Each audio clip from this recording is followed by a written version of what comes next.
Welcome, I'm Dr. Anna Alhout.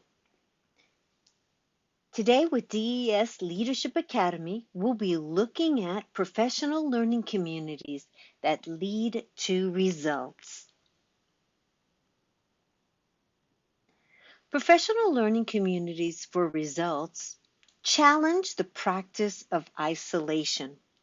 For some teachers, days, weeks, months, and even years have passed with little opportunities to engage in collaborative planning that yield high results in student learning. Professional learning communities foster collaboration and the sharing of instructional practices that lead to higher levels of learning. Professional collaboration is embedded in the culture of high-performing schools.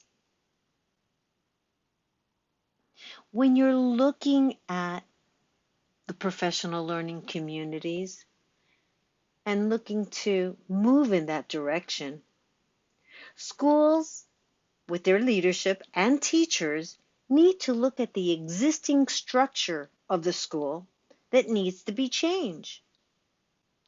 Are they intentionally focused on data and how to use it? Is a professional learning community essential to the professional practice of the school?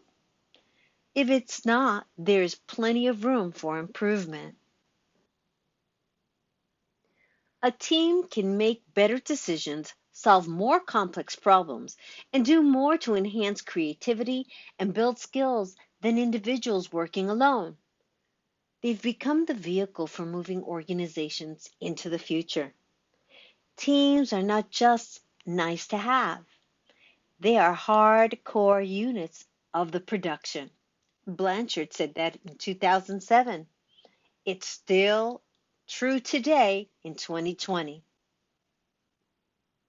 The Professional Learning Communities Process, or PLC, is a journey towards continuous improvement that results in higher levels for every student, not just some. PLCs focus on the learning of each student, and the members of the team work interdependently to reach common goals for which the PLC members are mutually accountable. Not only one person or two, everyone's accountable on the team. PLCs collaborate to study trend data, analyze current levels of achievement, identify essential student learning, develop common formative and summative assessments, share strategies, and research best practices. Student achievement is at the center. It's the indicator of this new learning and the change in teacher practice. So what do teachers ask themselves? Well, there are four critical questions to guide us in this journey. What specifically do we expect all students to learn? How will we know when each student has learned it? How will we respond when students are having difficulty learning? And how will we respond when students demonstrate that they have learned? Let's take a closer look to what specifically do we expect all students to learn? What are the essential outcomes? What is it at the end of the lesson or of the unit or of the semester or of the year do you want students to know? What grade level standards are there? Do you have learning targets? What is it that you expect all students to learn? How will you respond when students are having trouble? You reteach? You differentiate instruction? Are the interventions appropriate for the knowledge that students need to learn? All questions and all practices that need to be looked into further. How will we respond when students demonstrate that they've learned the content?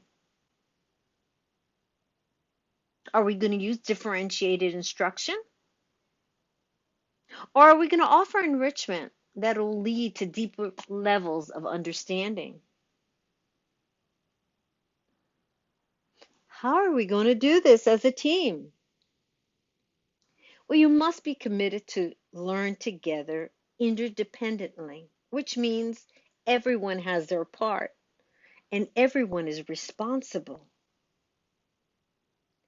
You look at collaborative planning, you'll set SMART goals, you teach the guaranteed and viable curriculum, you administer common assessments, you analyze results, and you plan, provide intervention or enrichment.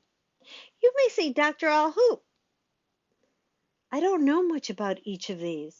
Well, this is only part one. We've got 4 parts, and by the end of our journey together, you'll know how each of these pieces work for higher results.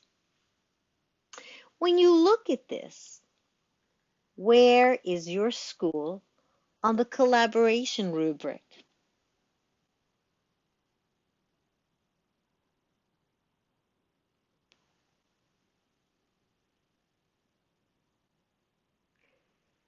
Where is your campus team?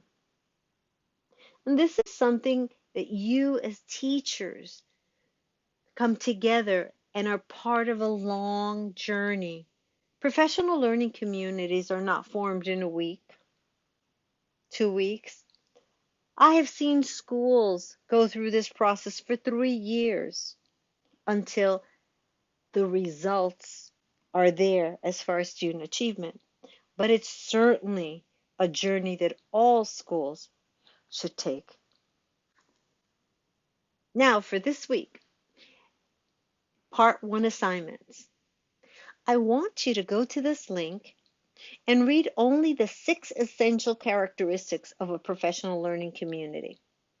Because along this series, there'll be other things we'll be talking about that are on this handout. I also want you to take the time and view an example of an excellent professional learning community. Then reflect on what you found most interesting about the interactions teachers were having within the professional learning community. I truly hope you'll stay with me in the next 4 weeks as we go through what professional learning communities for results look like.